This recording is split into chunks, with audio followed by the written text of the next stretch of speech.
महिना मोठा यशाचा, परिश्रमातून लाभाचा. आयुष्य म्हणजे रणभूमी होय. तिथे यशाचं शौर्य गाजवण्यासाठी दररोज युद्ध लढावं लागतं. स्वतःवर विश्वास ठेवा, कारण तुमचं नशीब तुमच्या हातात आहे.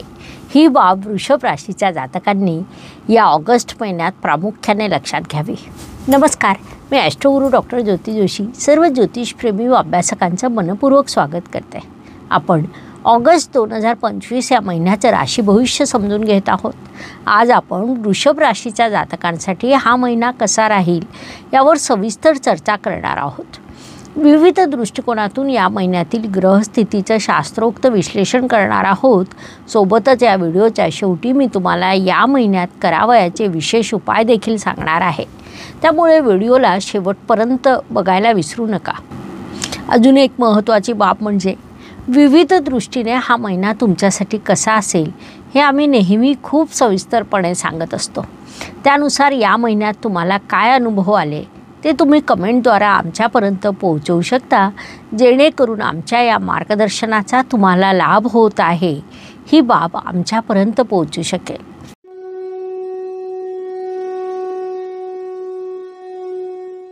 व्यक्तिमत्वाच्या दृष्टीने आपण जेव्हा विचार करतो तेव्हा राशी स्वामीची स्थिती महत्त्वाची ठरते.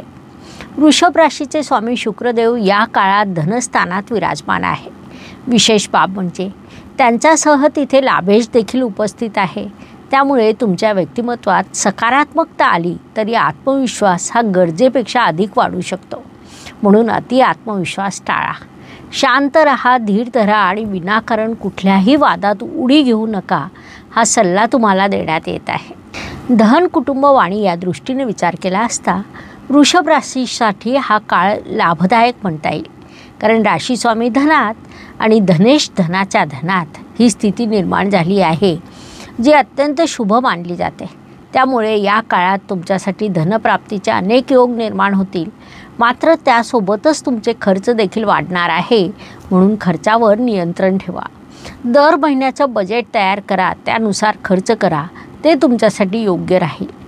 कुटुंबात हसतं-खेळतं वातावरण असेल, मात्र तुमची वाणी अचानक धारदार होईल, ज्यामुळे घरातील वातावरण कोण बनेगा दुश्मन याप्रमाणे तयार होईल, जी अत्यंत चुकीची बाब म्हणता येईल. म्हणून त्या दृष्टीने तुम्ही स्वतःची, आपल्या कुटुंबाची योग्य ती काळजी घ्या. पराक्रम व परिश्रम या दृष्टीने विचार केला असता वृषभ राशीच्या परिश्रम स्थानात चतुर्थेश आणि पंचमेश हे 2 ग्रह विराजमान आहेत.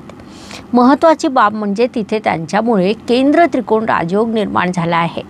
अर्थात परिश्रम करा, लाभ मिळवा, नवीन क्रिएटिव्हिटी साध्य करा असं ग्रह तुम्हाला सांगत आहेत.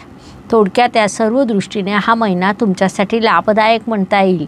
म्हणून या काळाचा तुम्ही पुरेपूर उपयोग करून घ्या.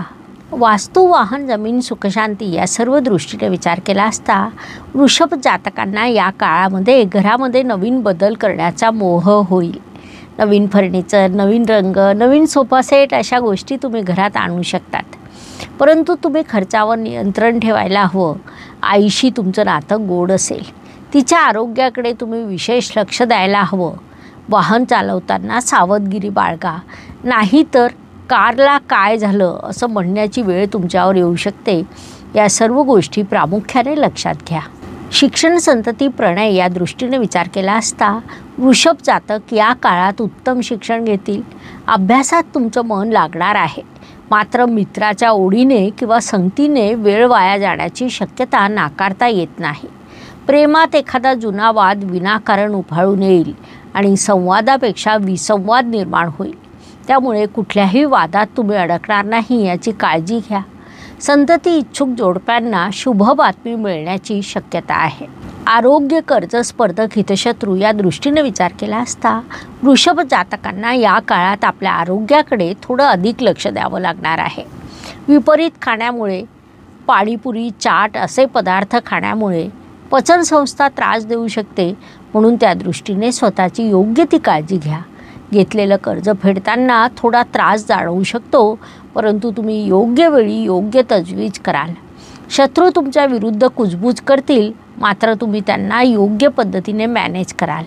स्पर्धात्मक क्षेत्रात तुम्हाला उत्तम कामगिरी निभावता येईल. म्हणून परिश्रम अधिक करा हा सल्ला तुम्हाला देण्यात येत आहे. नोकरी व व्यवसाय या दृष्टीने विचार केला असता जे वृषभ जातक नोकरी करत आहेत त्यांच्यावरील जबाबदाऱ्या वाढणार आहेत. नवीन प्रोजेक्ट तुम्हाला प्राप्त होऊ शकतात, त्यावर तुम्ही झपाट्याने कार्य देखील कराल. मात्र कार्य करत असताना योग्य वेळी योग्य प्रमाणात विश्रांती देखील घेणं आवश्यक असतं. ही बाब प्रामुख्याने लक्षात घ्या. व्यावसायिक जातकांच्या दृष्टीने विचार केला असता तुम्ही व्यवसायात नवीन योजना सुरू करू शकतात, परंतु रिस्क विचारपूर्वक घ्या. कॅल्क्युलेटेड रिस्क व्यवसायात उत्तम मानली जाते, ही बाब लक्षात घ्या. भाग्य व शुभसंकेत या दृष्टीने विचार केला असता वृषभ जातकांसाठी या महिन्यात अनेक शुभसंकेत निर्माण झालेले आहेत. त्यात प्रामुख्याने सांगायचं झाल्यास तुमचे भाग्येश लाभस्थानात, लाभेश धनस्थानात आणि धनेश परिश्रम स्थानात विराजमान आहे. त्यामुळे या काळात तुमचं भाग्य अत्यंत उत्तम आहे. भाग्याचं सहकार्य तुम्हाला प्राप्त होणार आहे. मात्र प्रयत्न सोडू नका. भगवान के भरोसे मत बैठो, क्या पता भगवान तुम्हारे भरोसे बैठा हो. याशिवाय शुभसंकेत सांगायचं झाल्यास दशम स्थानातील राहू अत्यंत मोठा शुभसंकेत म्हणता येईल. राशीस्वामी धनस्थानात असणं, पत्रिकेतील अर्थत्रिकोण पूर्ण असणं हे देखील मोठे शुभसंकेत आहेत. अशा अनेक शुभसंकेतांनी हा महिना तुमच्यासाठी भरलेला आहे. त्यांच्यापासून शुभ परिणाम प्राप्त होतील. या काळाचा सदुपयोग करा. कर्माच्या दृष्टीने विचार केला असता जसं मी आत्ताच सांगितलं की तुमच्या कर्मस्थानात राहू ग्रह विराजमान आहे, जी अत्यंत शुभ बाब मानली जाते. विशेष बाब म्हणजे राहू कुंभ राशीत विराजमान आहे. त्यामुळे या काळात वृषभ जातक अत्यंत कर्मप्रधान राहतील. कर्माचं बळ तुमच्यासोबत असेल, त्या बळावर योग्य तो लाभ प्राप्त कराल. लाभाच्या दृष्टीने विचार केला असता वृषभ जातकांसाठी हा महिना मोठा लाभदायक म्हणता येईल. कारण लाभस्थानात शनिदेव विराजमान आहेत. हे स्थान शनिदेवांना विशेषत्वाने मानवतं. मात्र जसं आपल्याला माहिती आहे की शनिदेव हे विलंबाचे कारक आहेत. ते तुमची इच्छापूर्ती करतील, लाभ देतील, मात्र अपेक्षेपेक्षा ते उशिरा होईल. म्हणून संयम ठेवा. चमत्कार नक्कीच होणार आहे. व्यय व परदेश गमन या दृष्टीने विचार केला असता ऑगस्ट महिना तुमच्यासाठी बऱ्यापैकी मोठ्या खर्चाचा आहे असं आपण म्हणू शकतो. शिक्षणावर, प्रवासावर, आरोग्यावर जबाबदाऱ्या पूर्ण करण्यासाठी अशा अनेक कारणांनी तुमचा खर्च होणार आहे. परदेश गमनाचे योगही सुंदर आहेत. मात्र पूर्वतयारी करून ठेवा, हा सल्ला तुम्हाला देण्यात येत आहे. थोडक्यात सांगायचं झाल्यास ऑगस्ट महिना तुमच्यासाठी यशाचा आहे. यश तुमच्या पायाशी लोळण घेईल. केवळ परिश्रम आणि संयम बाळगा. दररोज सकाळी एक नवीन दिवस उजाडतो, त्यानंतर रात्र होते. म्हणजे दिवसामागून रात्र आणि रात्रीनंतर पुन्हा दिवस हे निसर्गाचं चक्र आहे, जे मनुष्य जीवनाला लागू आहे. त्यामुळे येणारा प्रत्येक दिवस हा कोणासाठीही कधीही सारखा नसतो. काही दिवस शुभ तर काही ताणतणावाचे जातात. हे सर्व मुख्यतः चंद्राच्या गोचरवरून ठरतं. चंद्राचं गोचर 4, 8, 12 या स्थानांमधून असताना मानसिक अस्वस्थता, चिडचिड, उदासी, अनिर्णय, भीती अशा भावना वाढत जातात. तर चंद्राचं गोचर 1, 5, 9 स्थानांमधून असताना मानसिक स्थैर्य, उत्साह, समाधान अधिक दिसून येतं. परंतु या संपूर्ण वर्षातील मोठ्या ग्रहांची स्थिती पाहता गुरुदेवांची अतिचार गती, वक्री अवस्थेतील शनिदेव, राहू केतू त्रासदायक अंशावर असल्यामुळे चंद्र वारंवार पापग्रहाच्या दृष्टिपथात येत आहे. परिणामी मानसिक अस्वस्थता वाढते. चंद्र जरी 1, 5, 9 या स्थानांमध्ये असला तरी मानसिक स्थैर्य कमी होतं. म्हणून केवळ चंद्रगोचर पाहणं पुरेसं नाही, तर सध्या जास्त व्यापक उपाय आवश्यक आहे. त्या दृष्टीने वृषभ राशीसाठी या महिन्यातील 9, 18, 27 हे दिवस शुभ, तर 7, 16, 25 हे तणावाचे, संघर्षाचे आहे. हे लक्षात घेऊन नियोजन करा. उपायांच्या दृष्टीने सध्या गुरुदेव अतिचार गतीत आहेत आणि शनिदेव वक्री अवस्थेत आहे. त्यामुळे श्रावण आणि ऑगस्टमध्ये काही विशेष उपाय करणं सर्वांसाठी अत्यंत उपयुक्त ठरेल. त्यातून धार्मिक, मानसिक ऊर्जा वाढण्यास मदत होईल. विशेषतः श्रावण महिन्यात सर्वांसाठी सामूहिक उपाय म्हणून ओम नमः शिवाय या मंत्राचा जप करा. श्रावणात दर सोमवारी शिवलिंगावर पाणी, दूध, मध आणि बेलपत्र अर्पण करा. गरिबांना, गरजवंतांना अन्नदान करा. विशेषतः गुरुवारी अन्नदान करायला हवं. दर शनिवारी पिंपळाला पाणी घालून 7 प्रदक्षिणा घाला.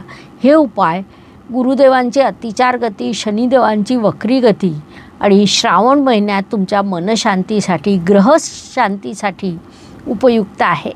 या सामूहिक उपायांसह वृषभ राशींसाठी उपायांचा विचार केला असता गुरुवारी केशर किंवा हळदीचा टिळा लावा. शनिवारी काळ्या तिळाचं दान करा. वडाच्या झाडाला 7 प्रदक्षिणा करा. या उपायांचे तुम्हाला शुभ परिणाम प्राप्त होतील, म्हणून ते तुम्ही नक्की करा. त्याचे तुम्हाला अत्यंत लाभ होतील. अशा पद्धतीने ऑगस्ट 2025 मेष ते मीन प्रत्येक राशीच्या जातकांसाठी कसा राहील हे समजण्यासाठी 12 व्हिडिओ तुमच्या या चॅनलवर उपलब्ध आहे. लाईक, शेअर, सबस्क्राईब करा आणि हो, कमेंट सेक्शनमध्ये हर हर ज्योतिष, घर घर ज्योतिष लिहायला विसरू नका. धन्यवाद. शुभम भवतु. जय ज्योतिष.